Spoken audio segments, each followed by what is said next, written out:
Welcome to the GreatBase Tennis Podcast, episode 259. At the table, I am Steve Smith, and with me is... Kostas Alevizopoulos. Love that name. From Greece. And on the phone, we have... Dave Anderson from Dallas. Big D. / North Dakota. North Dakota. North Dallas, North Dakota. With the day, we're going to go over one question. The last question was American tennis or leadership of the USTA. What was the last question? Well, yeah, it was kind of a hypothetical. I said, you got a letter in the mail, an email, and said, you're in charge of USTA player development for a period of 4 to 5 years guaranteed. What does that look like to you? And, just talk about things as far as improvements, changes, and things you'd like to see.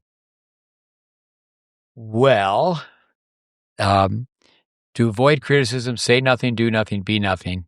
Certainly, we have our critics with our curriculum. What your father used to say, Hank, don't throw stones if you live in a glass house. Yeah, said that a lot because I was always throwing stones. With the USTA, most player development side, most talked about program in the United States. It's the people's program. And the money from the U.S. Open funds the USTA. USTA Act of Congress. The player development program has been around since 1987. Prior to that, they were not in the business of player development. And it was just really up to the private sector. Ron Woods, who worked for Ed Faulkner, his summer tennis camps. Ed Faulkner was recognized as one of the best tennis teachers, if not the best. I don't think there is the best, but he was highly regarded in the 1960s. Remember, he went to Cornell University. He just took classes that would make him a better tennis teacher. Still the only book, Ed Faulkner's book, where they have photos of club players not hitting the ball well. Like, say, for example, someone takes the racket, the grip is too far over on the one-handed backhand, and because of that, they have to lead with their elbow. So the diagnostically, what's the flaw, what's the cause, what's the cure? The chronological order, I think it was next, was Doug McCurdy. And I could be missing someone on the list, but Paul Rodert and Paul Annacone were also in charge. Then Patrick McEnroe, and then Patrick McEnroe to Martin Blackman. And then now I should know the name. I'm just guessing. Maybe it's a woman named Davies, but I don't really know anything about her. But she was just recently hired. McCurdy, he ran tennis camps for a long time in New Jersey at the Lawrenceville Tennis School, and then forever he worked for the ITF and international development, trying to take tennis to off the beaten path to, I don't know if it's to say third world countries, but just spreading tennis. So he came in and he had his agenda. When he left, I mean, everybody was basically one of those things where everybody was terminated and they were rehired. They just redefined, restructured. He came in with a different approach where I was like, okay, let's give money to the families. There's a lot more to it than that. He hired talent ID scouts, and they were just supposed to look for people around the country. Paul Rodert was, he worked at the USDA 3 different times. He's been mentioned in our podcast before, PhD in biomechanics. Father was a Davis Cup captain in the Netherlands. He was a gopher at Cota de Casa because he was getting his PhD in nearby university in Southern Cal. So he spent time with Gideon Arrow, the leading biomechanist when he was with Braden. But he was hired to be the briefcase guy or the paper pro, the administrator, and they hired Paul Annacone at the same time. Annacone was supposed to be a ball hopper guy. I remember he didn't come for the first 6 weeks, got hired and didn't come for 6 weeks. And then he could be off a little bit, but he came for another 6-week stint where he worked there. And then he left because Pete Sampras wanted to have him come back and coach him. Then Patrick McEnroe, I think Patrick was there 7 years. And then with Patrick, brought in his teammate from Stanford, his roommate, Martin Blackman. So, yeah, I think you can make a study. I mean, it's been a revolving door with the leaders, but it's been a revolving door with the people who've worked there. I mean, I think the biggest criticism is the amount of money that has been spent. I think the Wayne Bryan letter has been forgotten, where he really was very critical what should be done. But I'll let you start. But I think really the first thing is for every teacher and coach, anybody who makes a livelihood from tennis, is really be self-critical.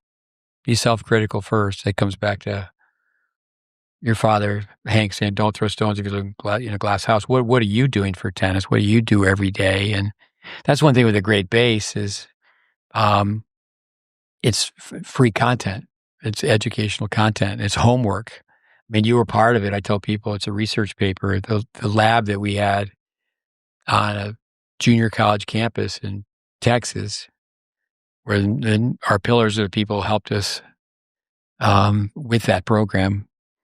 So, I mean, I think one answer would be education, education, education. What could be better? But I think that's being self-critical first, making an overview, a study of what really goes on.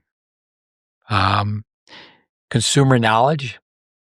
I think you have to, in junior tennis, if the player development, they want to have players that rank the top 100 in the world. You know, that question, family versus federation. I mean, I think it's a fact that the family gets the tennis player down the road. And I would never have agreed for the USTA to get into the player development business, let alone spending all that money on one zip code. The consumer knowledge, I think tennis parents are blindly writing checks.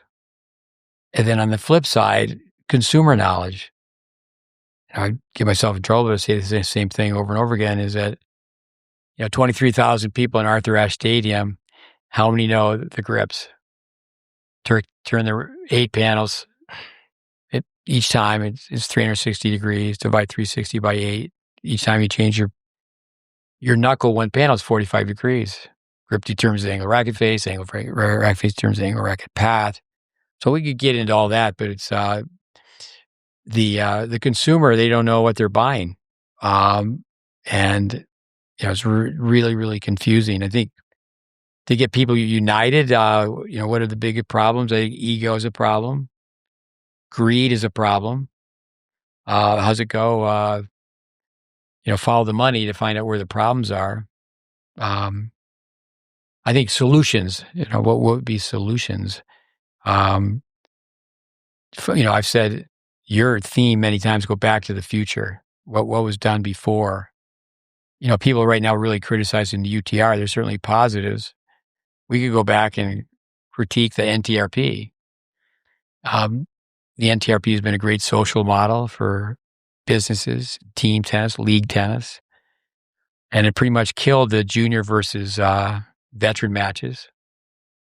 High school tennis, the individual becomes bigger than the program. So I think you can look at all areas where all the problems are. And, the most popular podcasts in tennis are all about pro tennis. They're not about grassroots level. They're not about development. And you're going to get people listening to your podcast in big numbers. If, like people go to the US Open, I mean, they've certainly, at other places like Indian Wells, they build a stadium so people can watch Roger Federer sit on the bench. And, so like on the tennis channel, it's great to have the tennis channel, but they don't show doubles at all. Very, very seldom show junior tennis. But yeah, I've got some solutions down. But why don't you throw out a few comments, Dave, and then Kostas can tell us why tennis is perfect in Greece.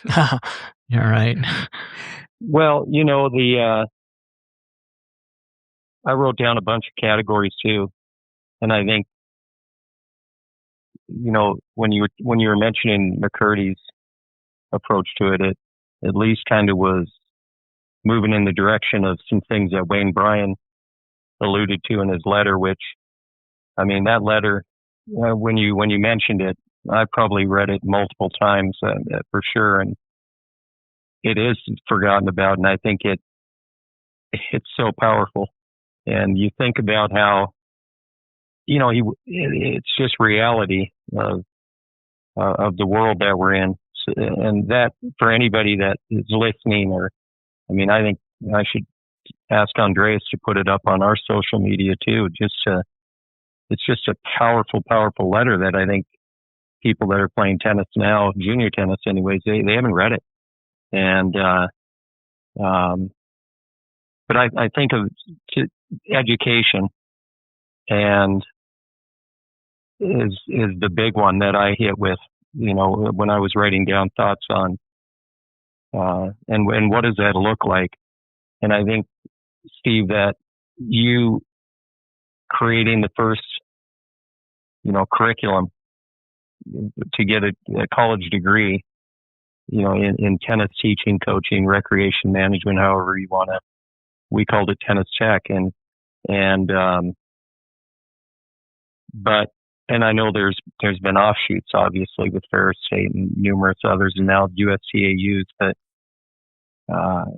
they're not really programs that even compare to the type of program that you ran at Tyler.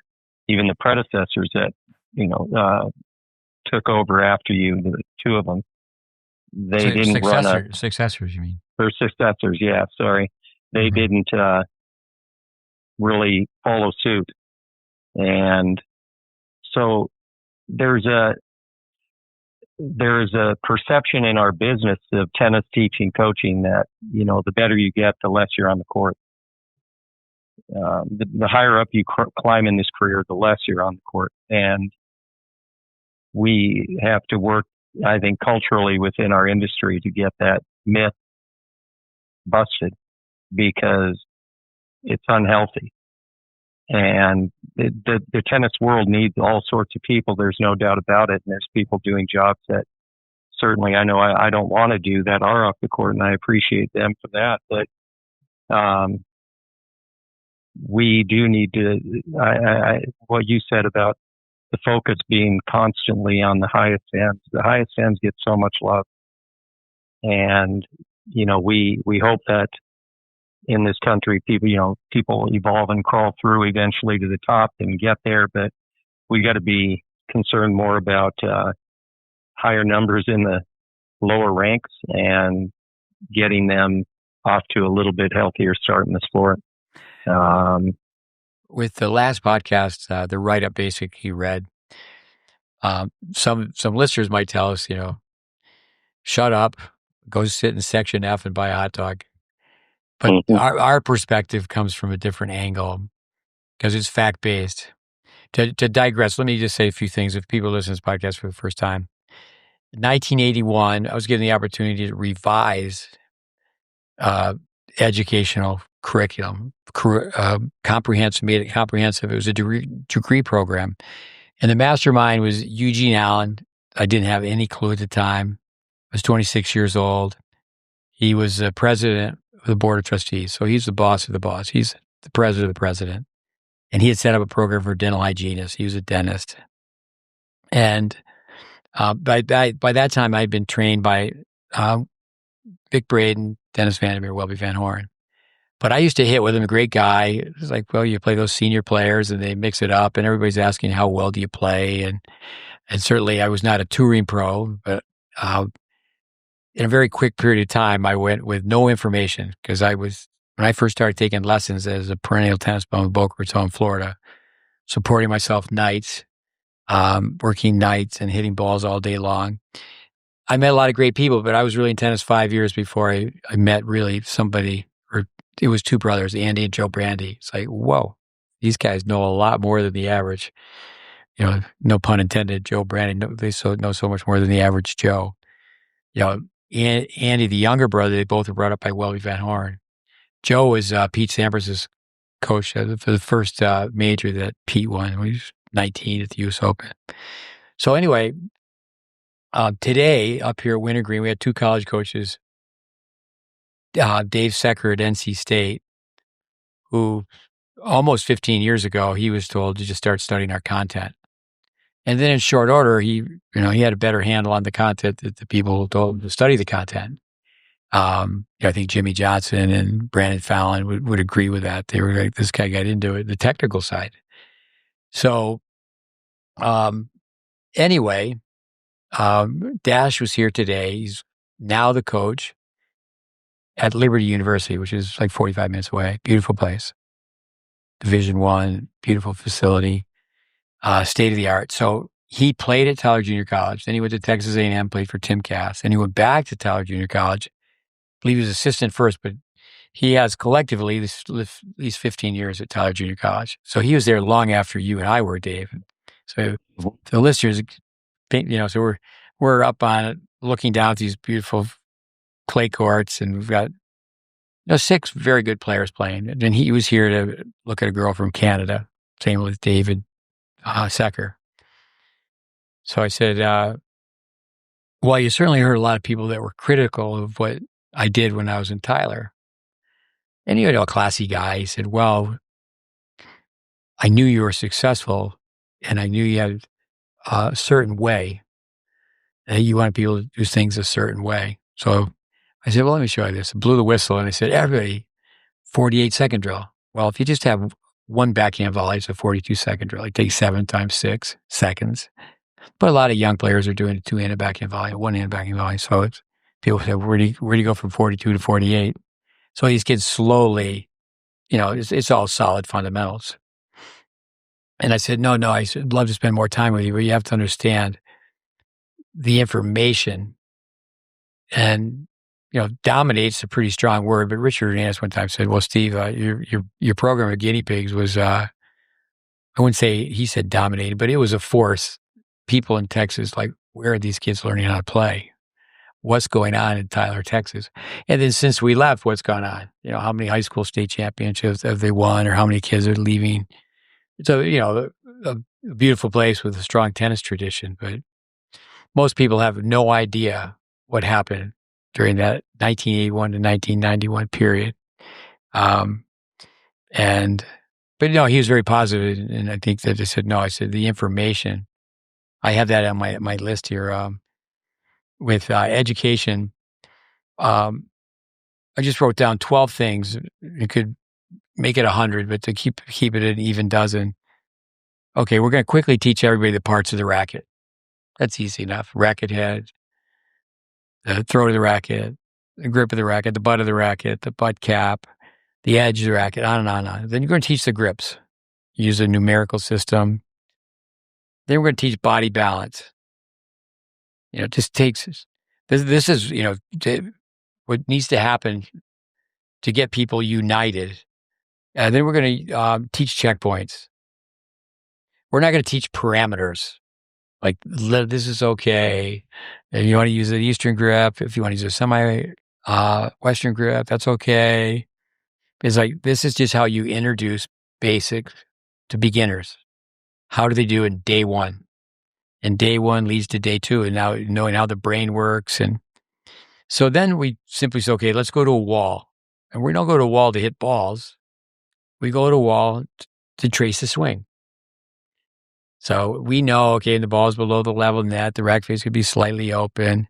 Just like with the podcast, they're always focused on top players.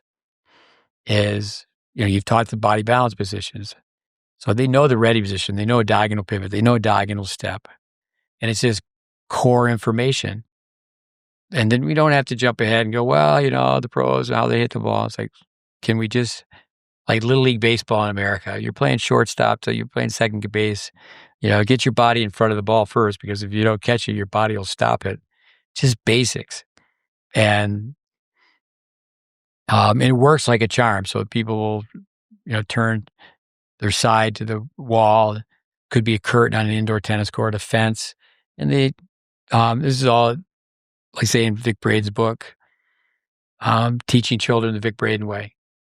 And, but that's where, if people don't know, they just think of GreatBase.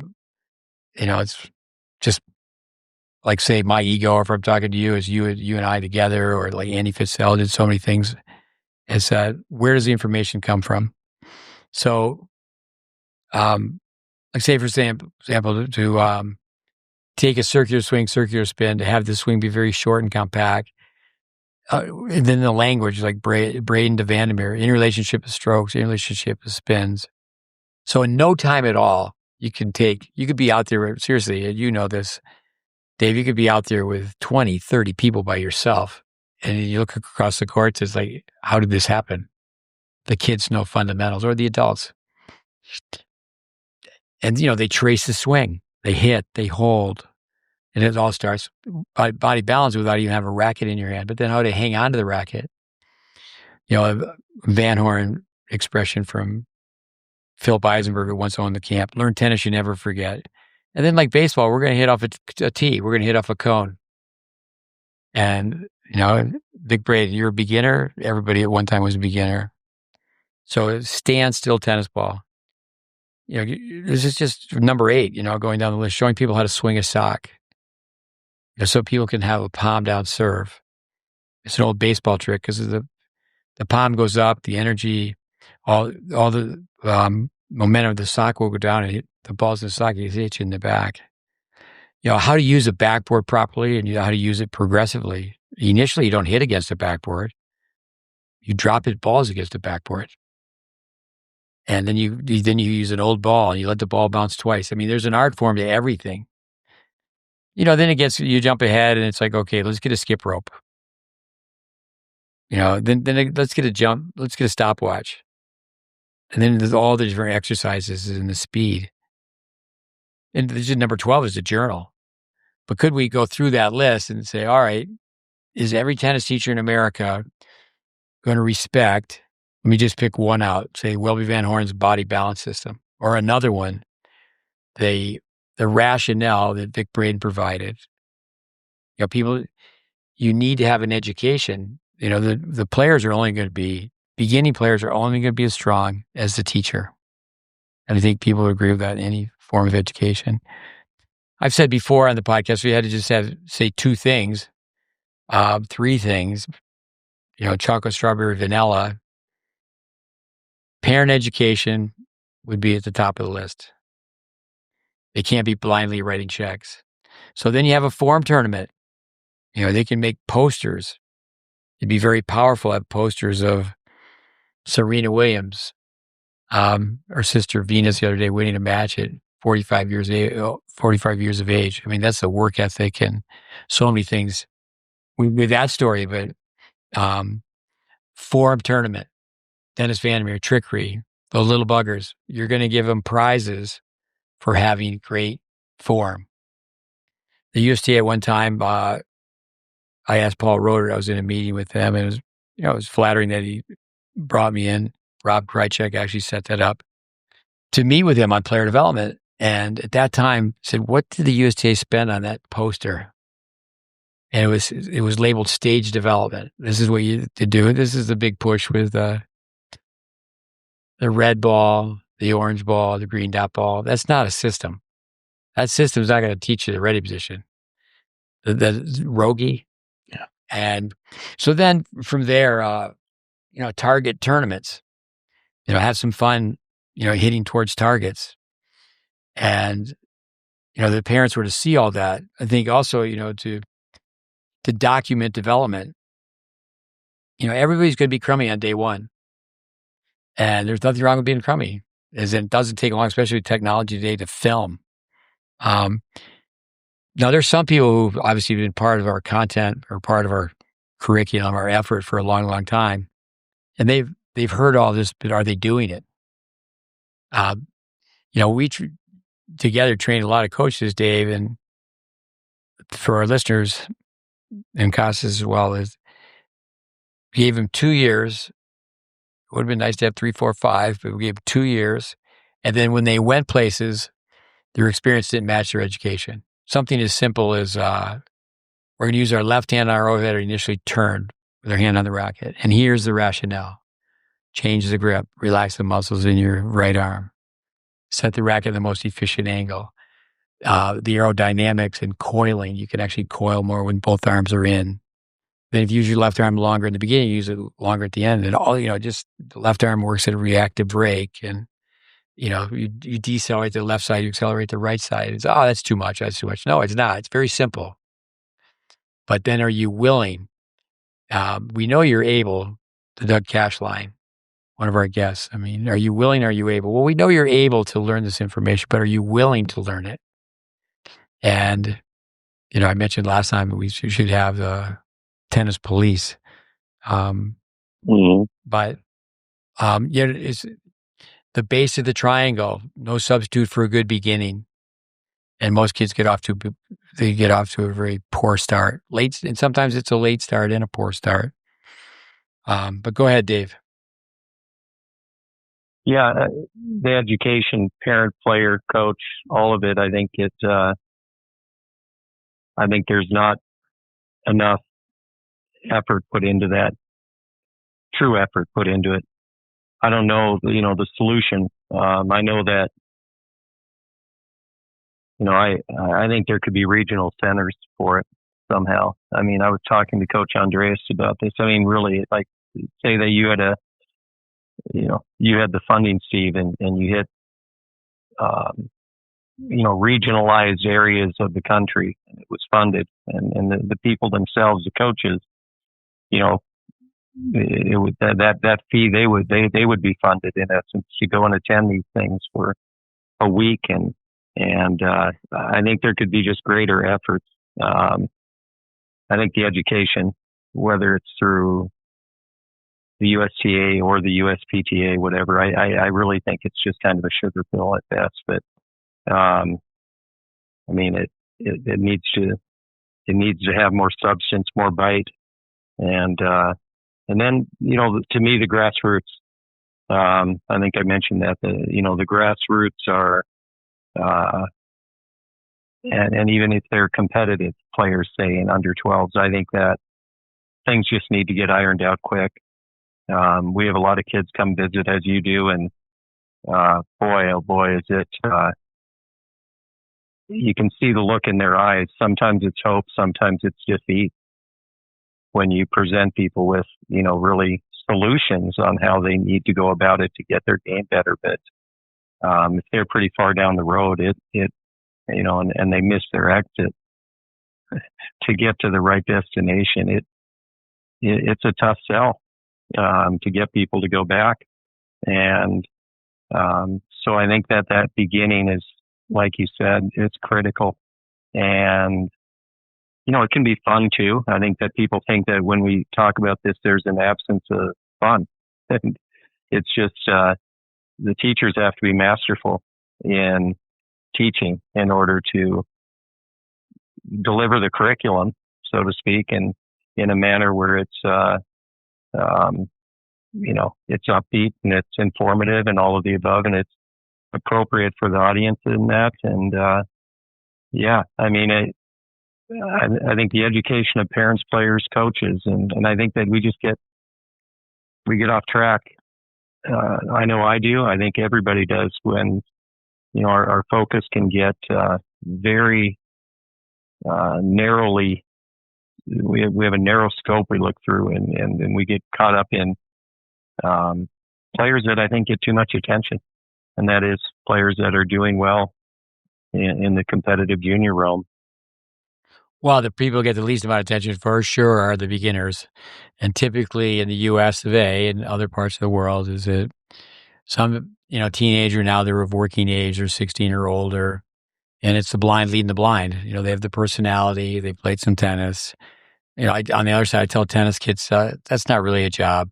Why don't you go get your hands dirty? Why don't you go rake leaves or scrape shutters? The past, you have to understand the past to deal with the present to move towards the future. Matt Clore, I know how long I've known Matt because I knew his name long before I met him in person because he's born in 1984 and I coached Riley DeHart, and they're both from the same age group.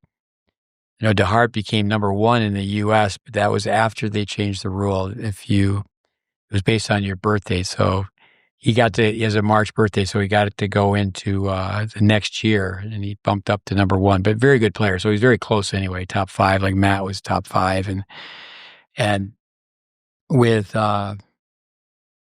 so Matt just became very curious. My son showed up as a freshman, and he knew how to play doubles, or just how he hit the ball. Not that he was the greatest tennis player, but you could see that he had a pretty good handle on fundamentals. So Matt just made it he started spending 1 hour a day with our content. And then we've ended up working on different projects together, working, side by side for, 18 months here or, 24 months here, so, again, it's almost 20 years now. So the USTA is now saying, I'm an outsider, not an insider, but they're saying, okay, we're going to have our own certification all these years later. So they're saying to the USPTA, now the RSPA and the PTR, okay, we're going to do our own thing. And they've got the money, they've got the clout. Now, Craig Morris is in charge of that. Now, I don't know Craig Morris from the Man in the Moon. And I think Craig Morris may know my background a little bit. I'd be really surprised if he did know it at all. But he worked for Craig Tiley. He's Australian. He worked for Tennis Australia. Craig Tiley was part of what we were talking about in Tyler, Texas for 7 years. And then, there's always a story of circumstance. We got him a student visa, but he came into the country without a student visa. And I was in the community a long time. So at that time, didn't want to leave. He shouldn't have really been allowed to enter. And then we had to pull to get him into University of Texas at Tyler. And then we had to pull to get him into the University of Illinois. And, at Illinois, I had so much influence on that program because Jennifer Roberts was a women's coach. I actually wrote the job description for the director of instruction. And, he checked off all the boxes. It was okay, be certified by Bill Jacobson, PTR, USPTA, Tennis Tech. And so Matt was in a room and they're saying, well, who's a leading coach in the United States? Who's truly developing players? And young Eric Diaz, son of Manny Diaz, the longtime coach at the University of Georgia, his name was brought up. And Matt said that he said, well, what we need to do is look at people's coaching tree. And, people in the room said, what do you mean? And they said, that's one thing you get out of these podcasts we have is Manny Diaz. He was taught by Welby Van Horn. So as mentioned, people I just mentioned, Joe Brandy, Annie Brandy, I met them.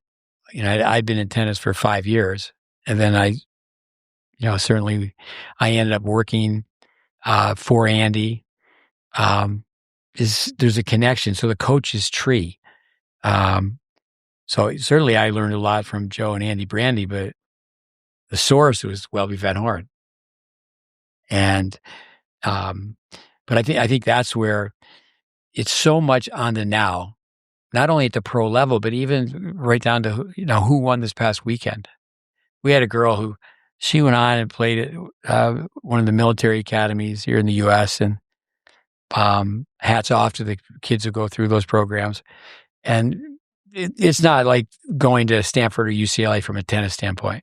But again, hats off. This one kid was so nervous. I sent this one player to your place, very, very nervous player. And I said, look up how many, 14 under tournaments there were. It was 352 tournaments for the weekend. And people just don't have scope. I'm always telling people, I said, yeah, we had a girl here this past week. She's won some national titles. We've had it all documented how she's really improved, and they're after it. And I keep saying, but just keep remember there's I think 165, maybe it's 162 registered countries. So to really climb the ladder, I tell kids a lot of things. You're only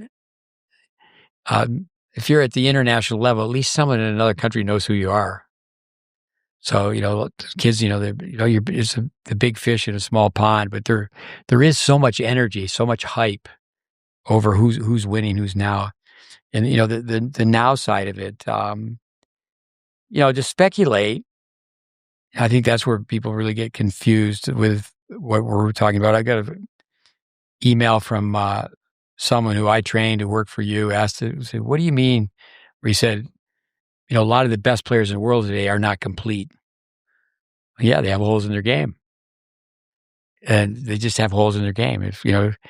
But I just have to look what's going on now. Why aren't players very good at the net? Well, one, they don't play doubles anymore.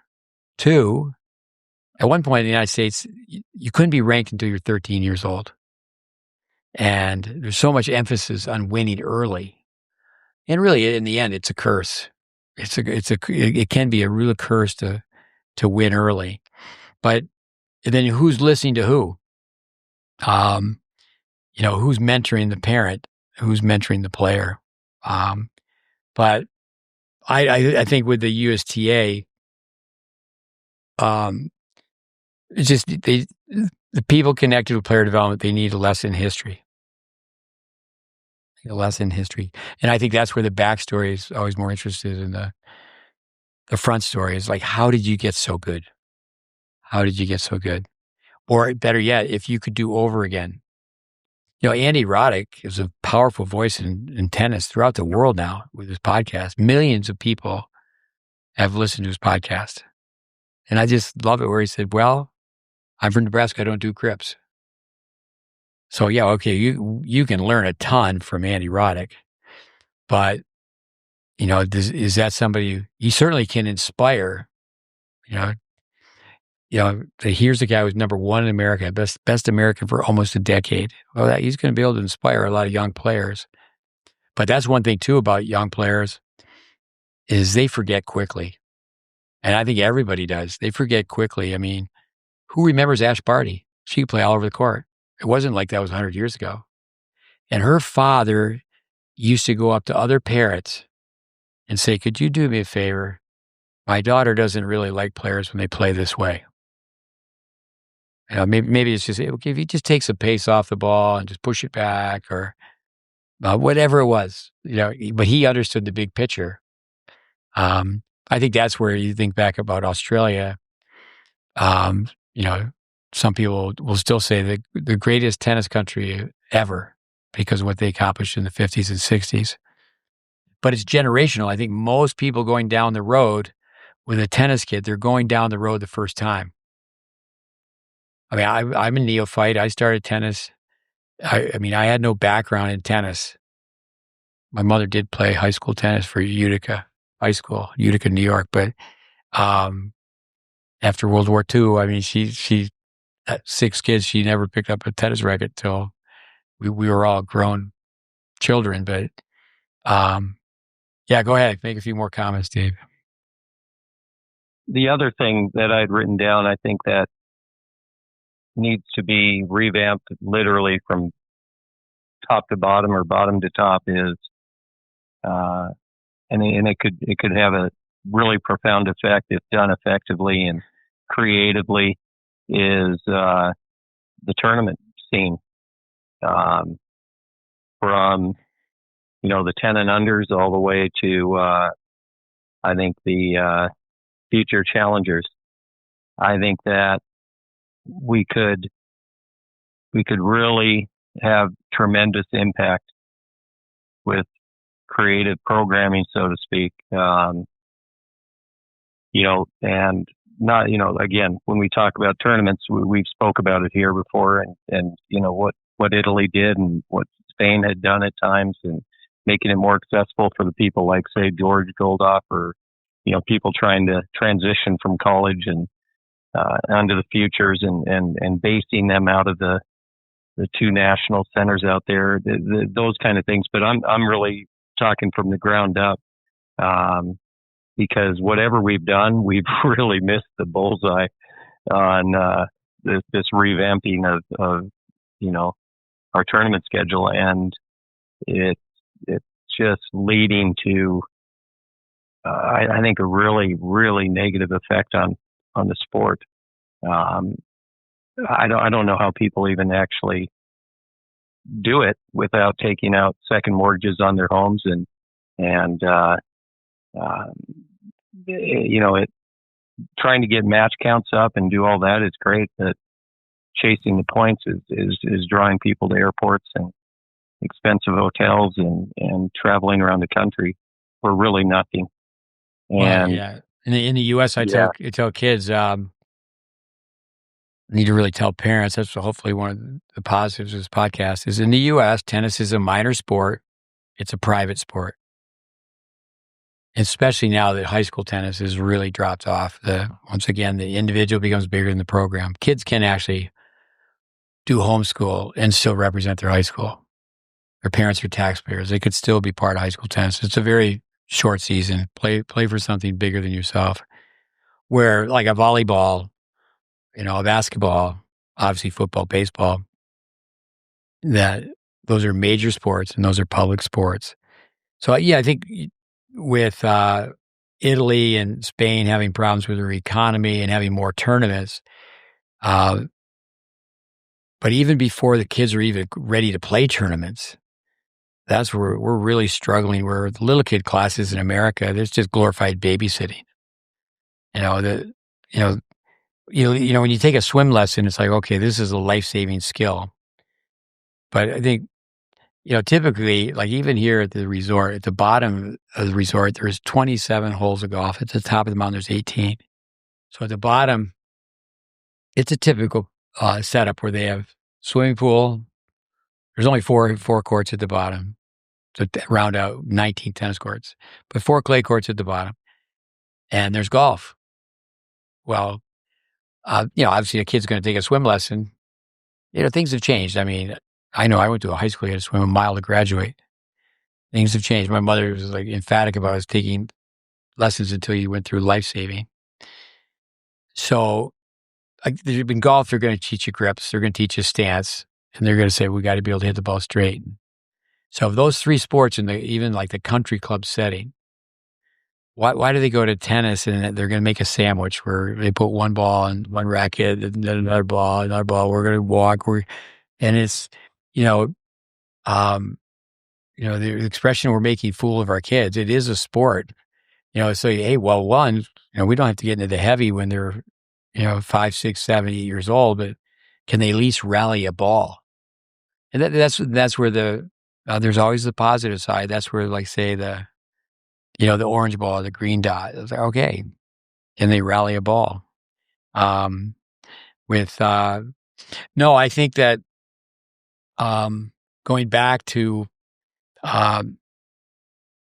Nash Cannell being here today, his dad, I found his dad's a longtime teaching pro, and Braden told me when that program really took off with over 100 students from all over the world learning how to teach tennis, he said, Steve, he goes, you got to realize that very few people are going to respect what you've done here. A lot of people are going to resent what you've done. And people that with success is, Welby Van Horn, what he did on 4 courts in San Juan, Puerto Rico. Why wouldn't people want to know that? It's like Adolf Kavoski, who taught Federer when he was 8 years old. And Lynette said he stood in one place on balance with long follow throughs for the entire lesson. Say, okay, I think people would be curious. So like, tell me that again. But it's all there if you're going to study the game, if you're going to read about the game. And, Roger Federer's not going to tell you what he did when he was 8, but his parents will. And he was well taught. So he worked with us for 15 years, Roberto Calla. And he recently circled back and did some more work for us. And obviously now he's fluent in English, but he used to just watch people play and say, no information. And actually, if people have no information, they're going to do better sooner because they're not thinking about anything. I mean, the little kids playing tennis today, they hit a serve. Okay, they're going to double fault. They're not going to hit any aces, but they'll double fault with their palm up serve. They're going to miss a forehand return, a backhand return with poor grips and poor swings. And then if they get to the rally, which they will, they're going to miss a forehand ground stroke, backhand ground stroke. And if they get a little bit better, they're just going to try to run around a backhand, slap a forehand. And that's tennis in America. And actually all the way to the pro level, there's some people who play quite well that way. They don't have a palm-up serve and not as faulty with grips. but a very one-dimensional game. They got holes in their game. And so then you have the people who have the microphones. The most powerful people in tennis have microphones, not to the scale we have in this, our small audience, but it's very powerful, but they're not being educated while they watch tennis on TV. They're being inspired. They're not being informed. And I'd say that many times parents have already spent a fortune and they've been in it many, many years. And, say their kid starts taking lessons at 8, they're 13 years old. And then they're lucky if they meet someone and say, the light at the end of the tunnel is a train coming right at you. I mean, the mechanics of your serve. Now, the human spirit, the brain, you can hit the ball any way you want. But if a kid's imparting underspin on their serve, why did Vic Braden say, well, if you serve that way, it's going to be like running underneath a grenade? But people just remember Braden for being funny. He was so misinterpreted because his presentation was so strong. But if people hung in there and listened, the presentation versus the information.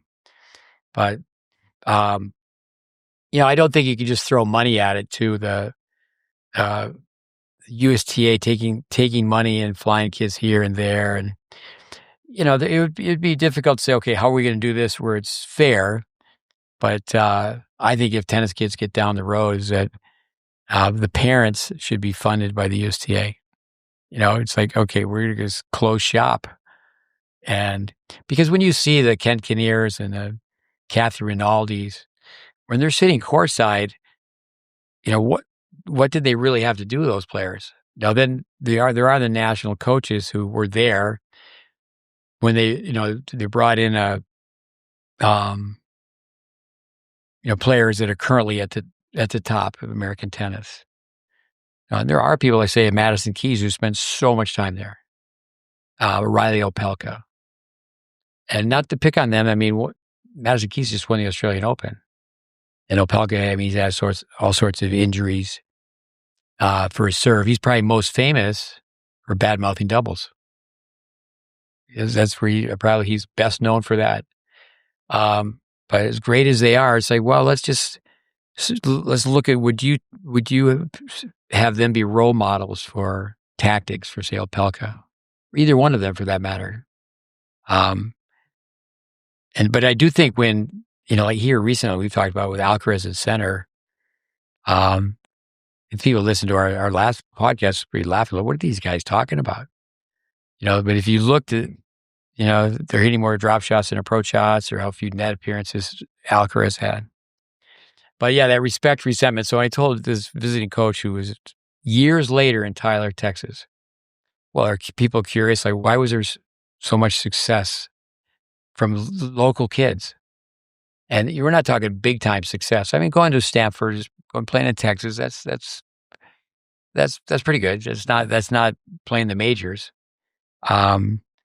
But was there a story behind the story? And people they get the story wrong.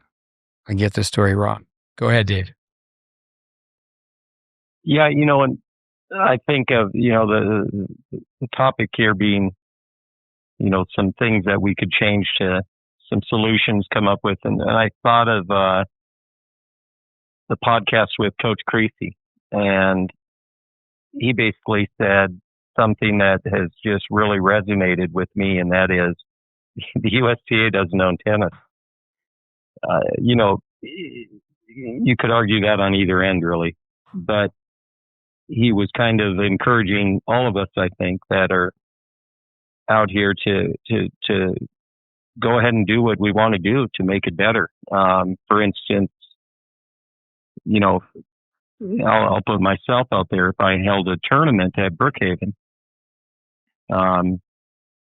for the junior players throughout the area and advertise it, get them in, make it a non-sanctioned event, and make it doubles only. But we will have some coaches out there as roving officials mandating serve and volley. And like calling foot faults, we just call a fault if they don't do it. And or loss of a point. And so I think that, when it is easy to point fingers, but I think that the problem is, I don't think there's a lot of people thinking that way. We're having kids train that way throughout their life with us. And, in all honesty, I mean, they're getting to college and being told they can't do it. Even though they can do it, they're being told that they're not going to be allowed to come in on their serve. And so we're really swimming upstream, because of the lack of education and, people not understanding the process that they need to go through to be a complete player. And I think people have settled for being a pretty good incomplete player when they could be a greater player if they had just a little bit more in them in certain categories. And I don't feel that message is sent at all, truthfully, from our governing body. And I think it's a big, big mistake. And I think that when you're involved in any kind of political organization, you're very careful about the words that come out of your mouth, and maybe they're unable to, but hopefully good people in there like Matt Clore and can help fight battles in the right manner and push some of the changes that need to take place forward a little bit. Well, I think, I was looking at the docket for the upcoming RSPA in Hawaii. I was just out in Hawaii and met several people that are part of this convention upcoming. And I used to go to so many of those with, you go to listen to somebody speak for an hour and a half, it's not going to get it done. There should be places where you go and you're going to observe how things are being done. But people aren't being trained to be a teacher. Places don't have orientations. You're given your ball hopper, you're put out on the court, say, okay, this is your group.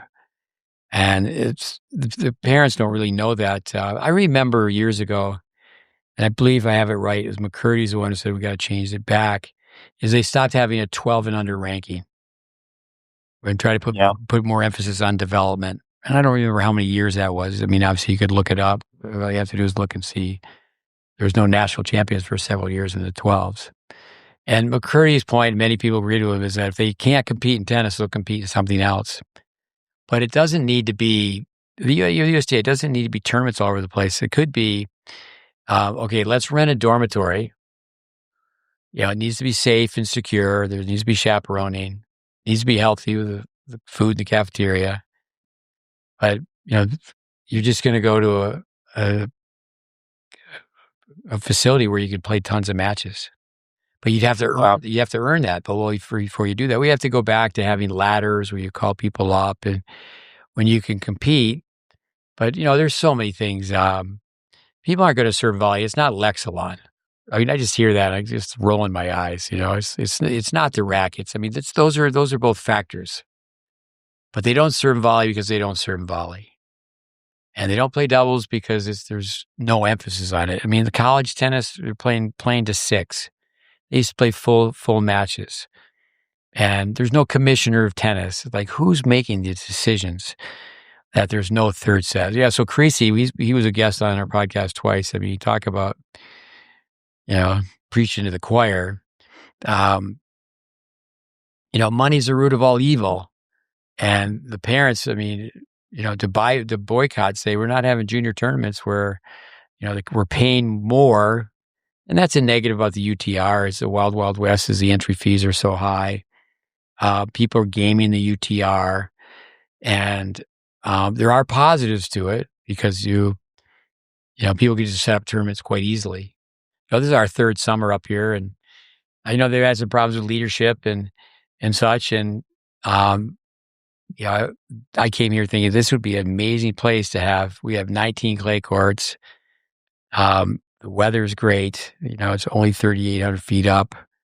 But so many kids on the flip side that we have come here is we tell them the last thing they should do is play tournaments.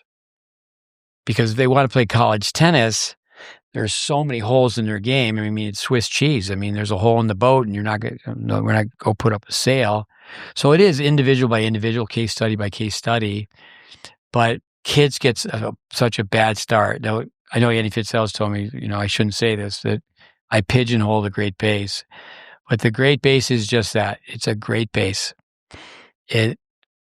When kids first enter the sport, and who can argue with any endeavor that, certainly, first grade is important.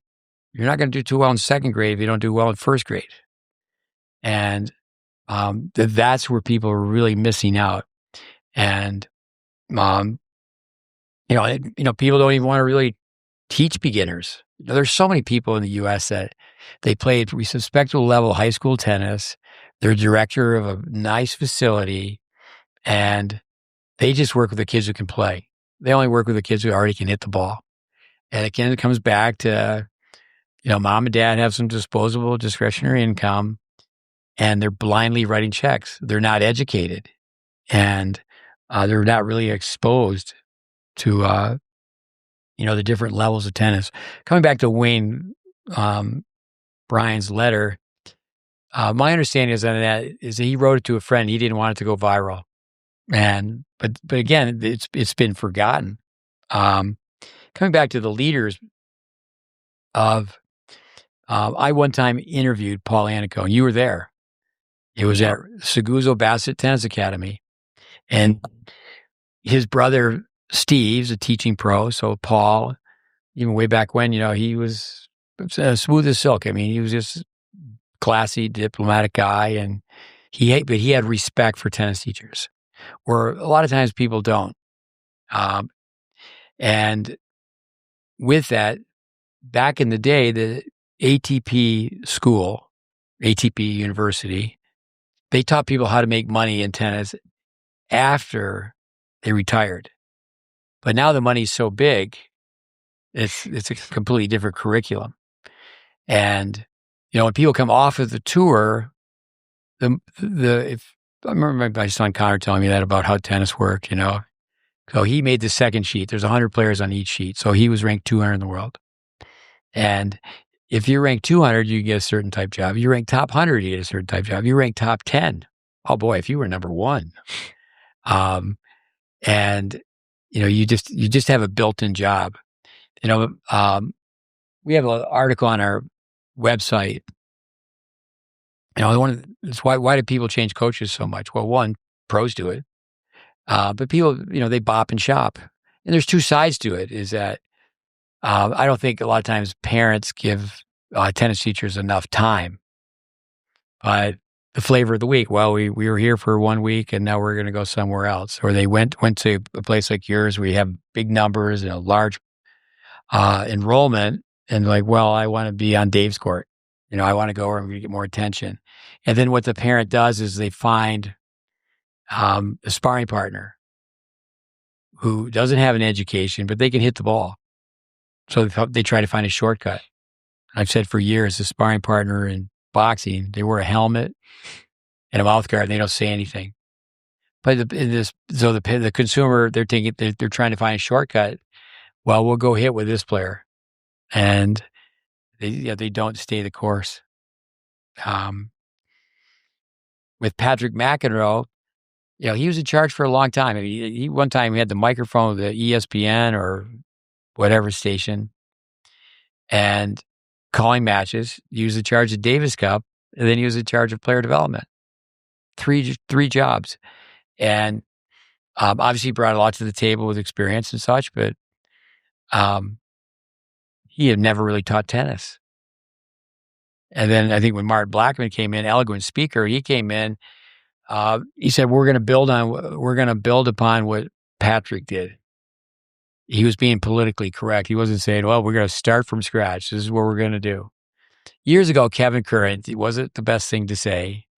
He wasn't happy with the U.S. Open and all the airplanes going over. At one point, they did reroute the flights out of LaGuardia, Kennedy, and I'm not sure which of the two airports, but I mean, Dave, you'd be at the U.S. Open, you couldn't hear the ball with airplanes going over. And Kurt said they should drop a bomb on this and start all over. And I'm sure people forgot that, but the USTA in a lot of ways they need to start all over. And supposedly that's what they're trying to do now is saying, well, the USPTA and the PTR, they didn't get it done. I'm certainly an outsider now with the PTR, but I still am a member 40 some years. I was a tester. I really wonder, how much the PTR even still covers with what Vandermeer. Vandermeer, his first wife was taught to play tennis by Welby Van Horn. There's all these connections. And I remember Dennis wasn't too happy, but I remember asking him, well, once people studied under you, who else do you recommend? And Dennis said, the only person he mentioned goes, I would say Welby Van Horn. And he said, but he's the worst resort club teacher in the world. But he's the best junior teacher in the world. And then he went on and he said he doesn't let you hit balls for the first 3 lessons. And he goes really, really slow. And, I remember Dennis telling me one time having dinner with him. It was in Tyler, Texas. He came out there like every year for 10 years. Steven. He goes, I used to really teach tennis well. But the little buggers, and, because it keeps changing and changing because years ago there was more respect. Okay, we're going to do what the coach says. The coach gives us homework. But if you had one lesson a week, for example, and there was better players in America when you had one lesson a week, where the kids would really appreciate that lesson. And it's not the parents, it's society. Is that the screen time and they have so much access. Burwash said for the longest time, the best places to teach tennis in the world is where they haven't seen pro tennis. Dennis Vandermeer used to say the worst thing you can do is try to copy a pro because they're going to misinterpret it.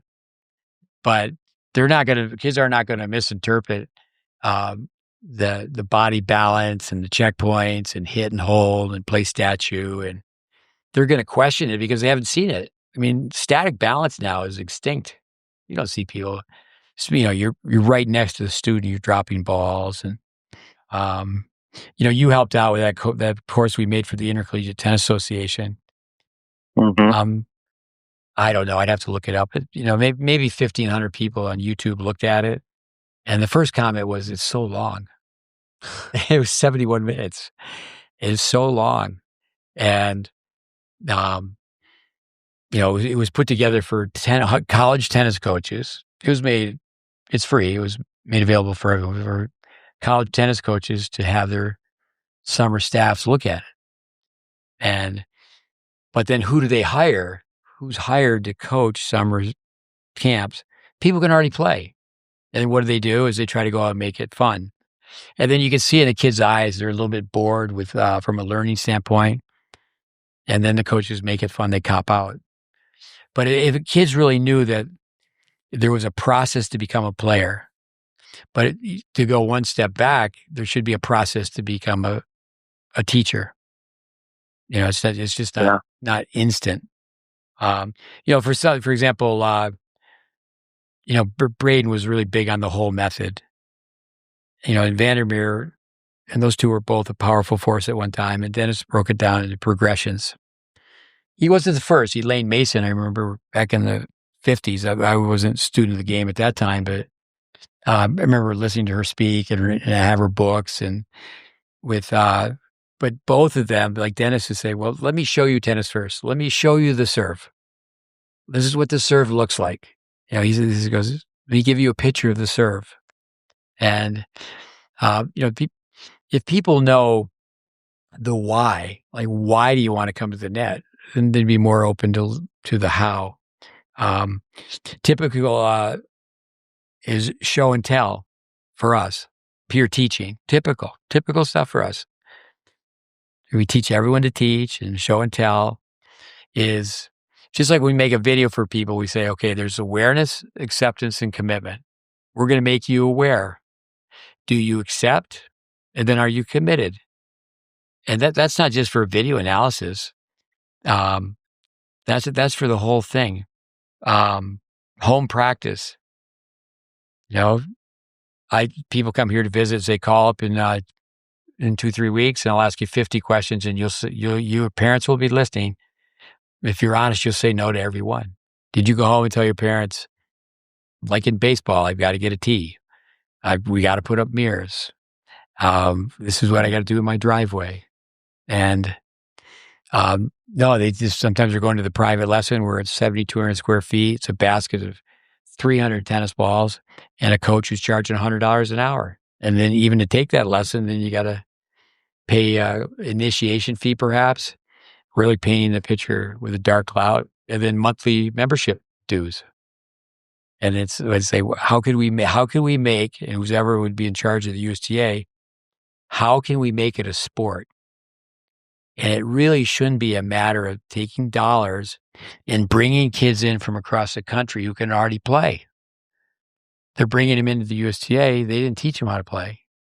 Well, okay, now they have this facility with 100 tennis courts. And I had a place 3 miles away for 3 years, four tennis courts by the time we left. And primarily we were there for the most part with just 2 tennis courts and a lot of empty tennis courts. So yeah, the money in the past could have been better spent. Here's the worst one that I was going to round off with the USTA. You and I were in Boca Raton. Arthur Cohen, senior moment. Mm-hmm. Arthur Cohen, they take over the Greg Louganis Swim Center.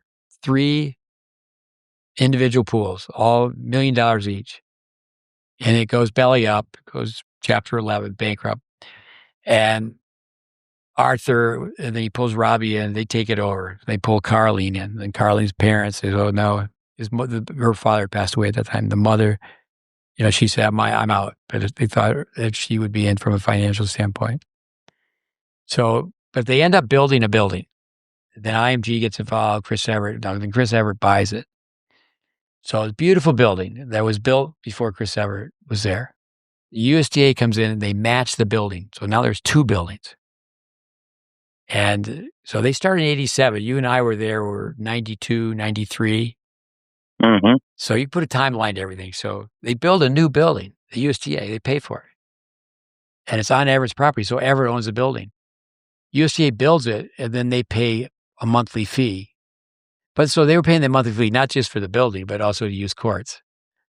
So the USDA, they moved from Miami and they moved up to Boca and now they're in Orlando. New president comes in every 2 years. I think we should touch upon this. Craig Tiley was offered the job. He turned it down. I understand that Craig Tiley turned it down because the USTA is run by volunteers, and in Australia, it's not run by volunteers. He'd have to speak for himself, but with Australia, it's a small country population-wise, but I thought that Tiley would go in and do a different job with player development than he has. But I was told by insiders that they were really unhappy that they didn't hire a mate. They hired a South African. So all these years later, now he's an Australian citizen. But I spent 7 years with Tiley, so I want to quiz your coaches. I want to give your coaches a test. I'm going to test them on the grips. I'm going to test them. Do they know the Welby Van Horn balance? And do they know the checkpoints? And on and on and on. And, you can't be a player's coach to be a coach of coaches, in my opinion. There's been like a Gilbert is a player's coach. A Cahill is a player's coach. Now, Cahill was with Hewitt when he was really young, but, it wasn't like he made him the most technically sound tennis player. So I love listening to those guys. But, if you listen to them, we're with Center, we're looking at John Isner's film. That's not too deep in education to look at. We're going to copy John Isner's sir. Well, I guess it's working. Or Gilbert, like Andy Roddick, who we coach, same thing. He doesn't do grips. And the like say a Cahill or a Gilbert, Gilbert was short term with Coco Gauff. She won the U.S. Open under him. But that's not really even a third base coach. That's coaching somebody who's about to score. That's not true with Cahill and Hewitt. But Hewitt, you saw him play. He was a little kid. He was just like, this kid's the real deal. Patrick Rafter goes, I could take my eyes off of him. He goes, he could barely serve, but he goes, you just knew the guy was going to become a legend of the game. So I mean, all the insight with all the different stories. I don't think people are going backwards. I think you have a better chance of going forwards by going backwards. That's your thing, your theme, Back to the Future. With home practice, we tell people this is how you practice at home. But I don't think it's looking at the big white ivory tower. It's Carson out in California, or now Lake Nona on the East Coast.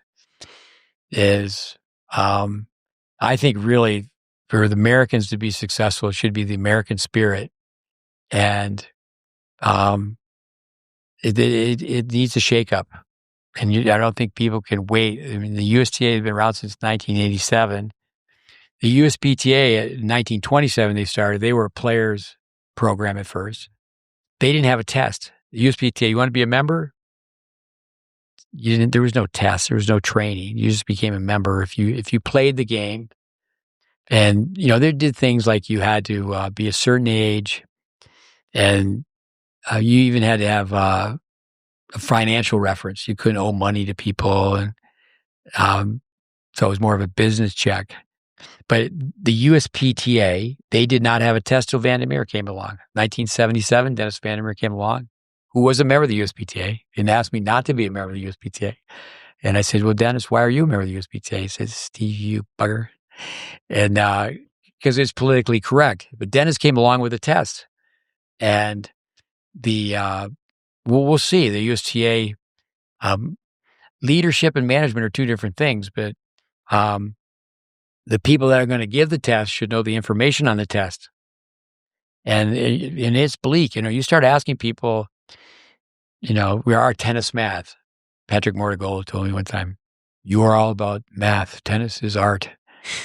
Well, you should know the court's 78 feet long. You should know it's 82 and a half going cross court. And information.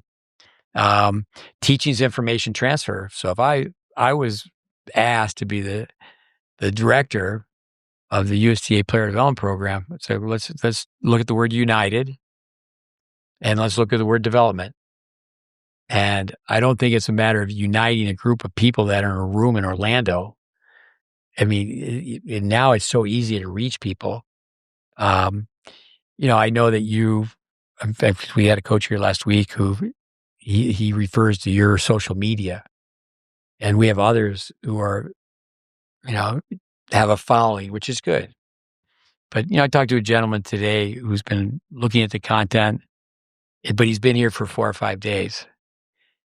It's just not the same. Bricks and mortars, to actually go someplace and see tennis be taught versus just looking at it online. And I don't think it's a matter of going to Hawaii. I mean, to go to Hawaii, I was just there, and it's like, well, this is nice, but it's, we're going to have a convention at a beautiful resort. That's not player development. That's not player development. I think, certainly, you work very hard, take your spouse and go to Hawaii and get together with a group of tennis people. I think that's great, great, great. They have tournaments and lots of activities, but that's not player development. And there's going to be as many classes on how to make money as there are on how to make players. When he gives a few more solutions, it will sign off here. But with that letter that I wrote, it circulated. It was a letter I wrote with when the USDA offered Craig Tiley a job to one of your classmates said to Mark Voss said, with what he did at Illinois, he was taught to do that before he ever went to Illinois. He worked with kids who went on and became, like a Julie Scott or a Chad Clark that went on and won, individual titles in college. And, but people don't know the story behind the story. Go ahead. What solutions do you have for making things better? Well, I think we hit on most of them. I think the education, like we've talked about, I think I mean, the parent, the player, and the coach, education, and they're all so intertwined. And I think that, the USTA could literally just put all of its efforts for player development into those three categories and have significant results, assuming, like me or you or I, Steve, in front of a computer. I mean, it's maybe not our strongest suit, even though we can navigate it. But the right people have to be in place. It's just gotta happen. And the people that typically are put in places of significance in these kind of organizations, they're not going to speak the truth. And, it can crush civilizations when little people hold big positions. And, our tennis civilization, it really, it needs to become united, not like you said in a room, but we have to, as a group of teaching pros, coaches, find common ground that's based on principle. And, I hope before, my lifetime ends, before your lifetime ends, that we make positive strides going forward with the education aspect of it. And, my dream would be to see the GreatBase have a certification, a true certification. I mean, to me, one that actually comes with a fee, because I think that sometimes the noble effort of giving something to somebody can be nullified, the effectiveness of it, because I think that as human beings, we take a lot of things for granted when they're handed to us. And I think that when I tell people the resource that is available on the GreatBase, for free, it's almost not as enticing to families or coaches, because we tend to want the forbidden fruit, and then we associate quality with cost. And there has been a cost for the GreatBase that you paid greatly for, in terms of gathering knowledge and years of your life. And but I think that to me, that would be a huge positive step in the right direction if that became widely accepted as kind of the certification to really enter into coaching. I have a couple of, I've many European coaches from different continents, and one in particular I'm quite fond of, a German guy who has taken me through his tennis history of what he's done to coach, and the price that he had to pay to coach, and get certifications in Europe compared to here. Back, he's probably 45 years old now, and it just pales in comparison to what we're doing, pales in comparison to what he had to do. So I think we got to get so much stronger in that. And obviously the USTA is such a strong voice in tennis that they could make something like that happen. But there's a lot of people out there following the GreatBase, and some secretively and some very vocally, for and against. And but I think that the message is starting to spread, and I really do hope that it becomes a true certification. And boy, if the USTA could send you around to all the metropolitan areas, and several of us could be testers, and do a weekend seminar with or a week seminar with testing, and what a cool thing that could be to help spread it. No, a couple of things to follow up. One thing that helps certifications is the insurance. The USPTA and PTR, the insurance is pretty much the same thing. In tennis, is swim at your own risk. The people that use the insurance, the liability insurance, the number is, it's really just, I mean, it's just a handful of cases per year. I remember Jeff Lewis asked Vic Braden, why didn't you put together a certification program? Vic said I should have. He had a certification course, but he never had it with the insurance. You could go to the Vic Braden. It was called the United States Tennis Academy. No, with, you make a very good point. If it's free, it's not worth it. It's like some of these podcasts people have is that, well, like the tennis podcast, now it's, the tennis podcast friends. So you have to pay to listen to another version or more in depth. A couple of things, with the teenage sensation versus the late bloomer. And I think, again, people are in a hurry to go nowhere fast. Like, I mean, if your kid's planning on playing college tennis, that's the path of a late bloomer. A teenage sensation is a kid like Alcaraz who's playing on TV as a teenager. I heard Andy Brandy say before he passed away, as Alcaraz, his game was down. Before his 12th birthday, his game was down. I heard that IMG said, okay, well, we're going to cover all your bills. We won't take a cut till you turn 20. But, you think his dad played, grew up in Spain. The fact that Spain has had a poor economy, I don't think it's at an early age group that you have, just like in Italy, all these pro tournaments. That was definitely a factor.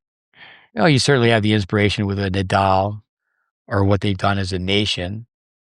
I told a father today, these two coaches, Dave Secker, he knew, but Nash, he came here with his new assistant. You drive up here in the mountains, like there's just like how do they get people to come up here? So he asked me, he said, well, how do you draw them up here? And I said, there's only one kid from Virginia.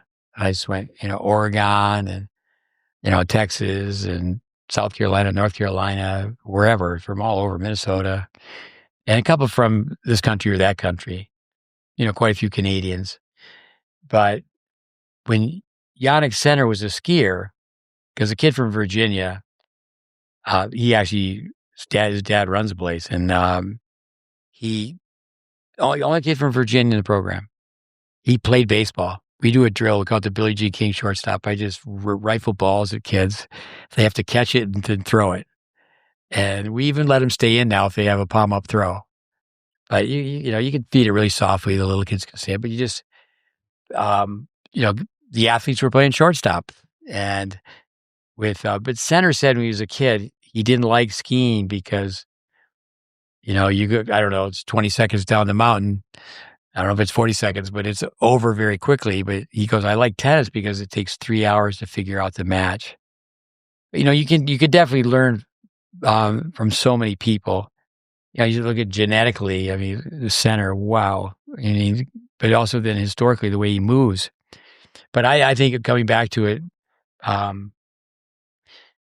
junior tennis, this people should just say, how am I going to get better? And if you tell people, well, your kid is playing and, the ball is floating up in the air like a wounded duck and they don't even know what a conventional approach volley is. They don't even know what it is. It's not even part of their radar. But then, the parents sitting courtside. I took 2 kids out the other day. Girl, she comes to your place, Layla from Houston. Yeah, McGregor. So she's up here and, they've gone the hard yards. They came to see me, I don't know, almost 4 years ago. I mean, 4 years ago. So she's 11.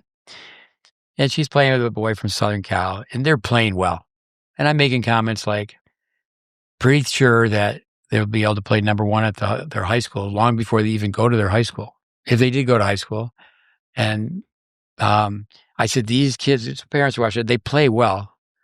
But I said, they won't play one point where not to be critical, but, well, you missed wide from the neutral area of the red zone. You changed the direction from the neutral area of the red zone when the ball is above your shoulder. So the GreatBase is a language. To tell Nash today, I said, watch these kids do the 48-second drill. I think I'll talk to him again because there's a player from South Africa that he's a good guy. He's an hour away. And I said, your girl from South Africa was just here and she'd be great for you. She's top 10 in the country. She's a great athlete. And she's, yes, sir, no, sir. You tell her to jump. She's going to say off which bridge. I mean, she's just going to be everything a coach wants. But where does the information come from? Do people have a coaching tree? Do they have a background? And are they curious? I think Carl Hale said it quite well, is that in tennis, if you're not working with marquee players, you're not on the map. So you can take, like you've done with hundreds of players now, you could take beginners and all of a sudden they're playing college tennis, but it doesn't count. Because all the hype, all the energy, it doesn't go where it should. It doesn't go to education. It's like, Well, like Kylie's greatest years really were not the year he won the NCAAs. It was earlier in his years there at Illinois. No, he truly had to truly develop players. He certainly adjusted that Fab Five career. I mean, this team that won Mir Delic. The year after that was Rahm and DeHart. But Phil Stolt, Michael Calkins, who else was in that group? Brian Wilson. Forgetting one, but so he's very clever. It's one thing to be intelligent, another being clever. Is to say, why don't you two come together? The boy who won when they won the title against Vanderbilt, Chris Martin. Yep. He's from Oklahoma. His brother was playing at Stanford, and Bill Self was the coach at Illinois, and entirely, Bill Self really helped say, hey, well, why don't you come here and, if you go to Stanford and you win, it won't be the same if you come here and win. You come here, it'll be the first time, school from the Midwest. And, that's certainly entirely so intelligent, hardworking, but, that made his career, I think, with, you and I have been in the type of work where it's not really documented. You can't win an NCAA tournament. You can't, I was telling this story to a group of coaches just the other day, and for 15 years I was at a facility. You were there. So 10 years we ran the junior college women's team. So we win the nationals in Tampa. I think we were in the finals 5 years. We win it once. And, the girls ran out in front of the Bucks, for a football game. They were at the Lightning, and, during one of the timeouts, the cameras went to them, and no one remembers who was the runner-up. And, but I think that's where winning's a drug. It's a curse. And, obviously it's all about winning. Had a mom say, to me the other day, very intelligent mom who's been here studying what we do. And she said, well, I know you don't care about winning. I just started laughing. And I said, well, you certainly misinterpreted where I'm coming from. It's all about winning, but it's not scoreboard winning. It's not 12 and under winning. It's, it's character development. And, we love the fact that if you have a program, you can give back to the program. The USTA doesn't have that, in my opinion. Kids for kids. But, we're out in left field. Not enough people are hearing what we have to say. I mean, if, one of the most powerful people in tennis right now is Patrick Mortagola. My mother used to say, money doesn't take care of everything, but it takes care of a lot of things. There was a photo of Bill Gates and Larry Ellison and John McEnroe sitting in the middle. I said, I would love to talk to those two guys. Those two guys love tennis. And, but the builders, the intercollegiate, not the intercollegiate, the International Tennis Hall of Fame, they have a builders category. It was very nice. Some of the students got together, and I was recommended to be in the International Tennis Hall of Fame. And, that's not going to happen, but the GreatBase should be. If 10 years from now, if somebody got behind it and supported it financially, and it's, use my name third person, it's not Steve Smith, it's, I have a very good handle on Vic Braden information. And then it's like, these people from the past. And it works. You could take it like a Djokovic's game. You were probably with me. I remember being at Texas A&M and with a slideshow, I had a bullhorn. They told me it was Bear Bryant's when he coached at Texas A&M. Mm-hmm. So each of the PE courts had a huge backboard. So a lot of spirit, the Aggie spirit, and I was there with you to train the PE teachers.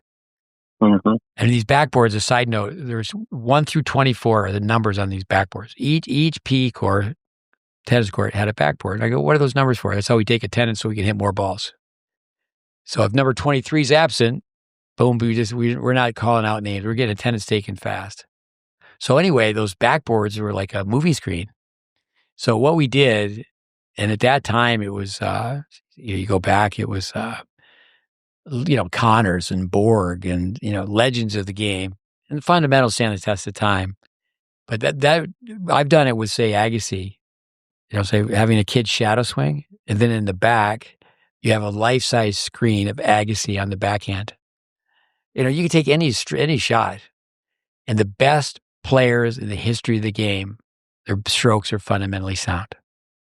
I mean, there's an exception, like say a center's got a little more wrist play than Alcaraz. But that's what's missing is if the USTA, going back to that poster, they spent thousands and thousands and thousands of dollars. It was hanging up on every tennis facility in America. If it was like, this is how Agassi really hits the backhand. And, they listened to Courier talk, and, he'll just say, I didn't have the ball striking skills of Agassi, but let's go over why. I mean, your backhand, the grip was on the wrong side on the left hand. And one, you wanted to hit a forehand because you didn't want to hit a backhand, but you were pulling outside in. But he became number one in the world. I'll end by this. Here's a story from Ron Woods, who was the first director of player development. He said, if you put a wheelbarrow full of money on the other side of a brick wall, Pete Sampras would look at it and Jim Courier would look at it. They both would get the money. Courier would put his head down and run straight through the brick wall. Where Courier, he had that game. It was not as refined as Sampras. It wasn't as complete as Sampras. He said Sampras would find a way to get on the other side of that wall. But I do think that the top players, I mean, let me ask you this question. We'll sign off. Martina Navratilova is watching the Wimbledon final. What is she really thinking? I one time spent a day with Andy Brandy, and he was coaching Lisa Raymond off and on, but he was back with her. And say, all right, Brandy, I'm hanging out with you. And so Martina, they were practicing, and so I'm just a spectator. And but you just wonder, like, a woman who could play so complete, what does she see when she's watching players who don't venture to the net? Say, well, the game has evolved. That's the way the game is today. I don't think that they're necessarily agreeing with that, but I don't think it's politically correct for them to just come up and go, hey, what's going on here? Why do you comment on that? Like they're the power brokers. What are the top players of yesteryear? What do they think of players today? I think you hit the nail on the head. I think that there's respect for so many of the things that some of the best players do bring.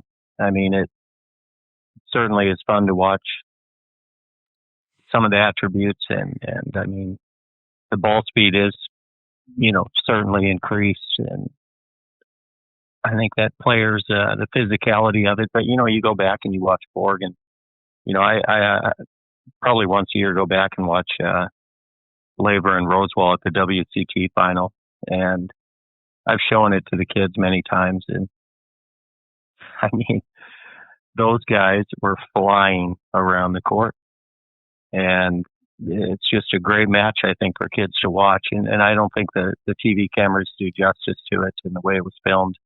But I remember, it's probably been 20, 25 years that Billy Freer brought in all the greats, Laver, Emerson, or Laver, Davidson, Tanner, Stockton, several, Stolley, and there were a few others that I'm probably forgetting, but I remember them chatting it up and talking about how the approach shot was at that time already becoming a lost art, a true approach shot. And I think it's, when you say approach shot today, it kind of just goes over people's heads because they associate an approach shot with anything, in the midcourt that is hit. And as we know, I mean, most kids are just they're playing for the winner from that zone, even if it's not available. And I think they're probably behind the scenes, kind of giggling at how some of the players handle their games from what we call the yellow zone in. But then I think there is also probably a great deal of respect for the other factors as well, the ball speed, the things. But people were serving big for years too. I mean, kids forget about Steve Denton here in Texas. They don't know the coach at A&M was dropping bombs off his serve. There's been big servers through the years. I remember watching him play. He lost at the US Open and being way up high, looking at it. Go, whoa, that serve! He would tell you that he couldn't follow it up like Sampras. But today, I was in the back of a lunch line, and Costas, who you're at the table, he was, taking lunch to someone who was over at the club filling in for someone, had to cover the desk, and so I said, "Everybody, get away from the table." Costas goes first. Everybody, through the voice, and I said, "Just stare at the TV." And I said, "Just watch the TV." I said, "These players, they didn't get there by being lazy. They're great athletes." And we watched a half dozen points. And when the players of the half dozen points came in from way back, they didn't get close to the net. And I'm wrong to say we watched 6 points. We watched, say, a dozen points. But 6 times when players came in, it was like 5 out of the 6 times, the ball was below the level of net, but they hit a finesse volley. So that comes back to, with, say, for example, showing these college coaches, they said, well, if a girl's going outside in on her backhand, she's a righty. She's not going to do too well hitting a return in a deuce court. Or they've been taught us they're righty. They've been taught a really severe grip, strong continental grip. And they're poaching into the ad side. I mean, is not going to go well. So that's what I tell people. If they don't study the content, I can't really have a high level conversation with you if you don't know the tennis math. If it's like, well, okay, that makes sense now. The backhand's going outside in, you're going to have a hard time returning cross court. Or, your racket's facing the opposite way when you poach based on how you hang out of the racket. So, so with grips, like working within a player's game. Okay, say, for example, 2 number ones, Andy Roddick hires Jimmy Connors. And I heard a little bit about this and that because at one time I was going to Roddick's Academy to train coaches. Well, I did hear this, is that Jimmy finally, he asked his mother, Glory, because he'd been out of tennis for a long time. Glory, what do you think? That was of interest to me. But, Roddick was the one who would be yelling out, my volleys suck. And it wasn't like, okay, Andy, we're going to teach you how to volley. So there's understandably at the world-class level, okay, work within your game. I don't understand that's really to say, okay, college tennis, we're going to work within your game. We don't necessarily have to tear your game totally apart, but you're signed up for 4 years. And, how do you think you're going to be playing when you're a senior? I love your line is that most tennis players in college, they leave with the same game they came in with. They grow, mature. They certainly hit the gym and hit the track. But anyway, Kostas, why don't you tell us one thing in Greek? Say something in Greek. What do you think of this crazy conversation we had? Do you think we shared any golden nuggets with anybody here? Got to do it in Greek. And then I'll pretend I can translate. Go ahead. Well, I'm going to use some auto sarcasm. So in Greek, though. Okay. We got it. Go ahead. Νομίζω πως δεν είμαι καλός με τους υπολογιστές μετά από αυτό που συνέβη πριν. Do I need to translate or? You do for Anderson. I understood exactly. So that's what you said. It's kind of I guess I always enjoy making a joke for myself. I basically said after Steve will understand after tonight, I think I don't have a future in IT. So I told someone the other day that AI, I can spell it. Actually, I have a friend, Mike McLeod, tells me, he goes, Smith, you can't even spell AI. But no, I think with, hopefully these podcasts to, people listen to them. And I would recommend education with, and it's clinical. It's not so it's not just academic. It's clinical. It's, okay, we make these narrated slow motion analysis. So certainly that's a strength, but also what's the strength is application. And another strength is, can you teach character? Can you really help people? And if people don't know where their current level is point A, they're lost. They're not going to find point B if they don't know where they stand at point A. I just last thing to add, not to make it longer, but I forget which book it was. I think it was. Was it Range or Talent Code? I forget which one, but they basically talked about the Scandinavia and how the countries there, how their education system, I guess, was more advanced, and everyone thought they had some sort of a weird, a different secret sauce. What they did in these countries was they treated the profession of teachers in higher regard. So they trained them better, and then being a teacher was considered a very noble profession. I think what's happened, repeating what you guys have said, is tennis coaches have to be educated, and then the sport will be taught way better. Whereas now I think the profession is, like, everyone makes jokes about me, you don't have a real job, and it's more of a babysitting when you coach little kids. If it becomes more of a profession, or it's you go through an education before you become a coach, like Coach Steve did with the school in Texas, and you, Coach Dave, I think it will just have we'll have just way better. We'll have a better product, if that makes sense. So yeah. No, that's true. Anything that's easy, it's not worthwhile. It's not to make it hard. Speaking of Scandinavian countries, I'll throw this out. We're going to sign off. Had a kid from Norway come who had the national record in the 1,500 meters in his country. So in Norway, they do so well, and certainly the winter sports. And there's a better handle on, in the enjoyment of your sport, where it's be in it to be in it, and not just be in it to win it. You're in it. You're not going to win every time. You're not going to be undefeated. But I remember he ran a 16 on the beep test. But we had a Japanese boy who ran a 16 today. It's pretty good. Coach Dave, thank you very much for your time. Coach Costas, everybody, thanks for listening. We'll talk to you next time. We're coming up to 5 years next time. Yeah. 5 years of All podcasts. right.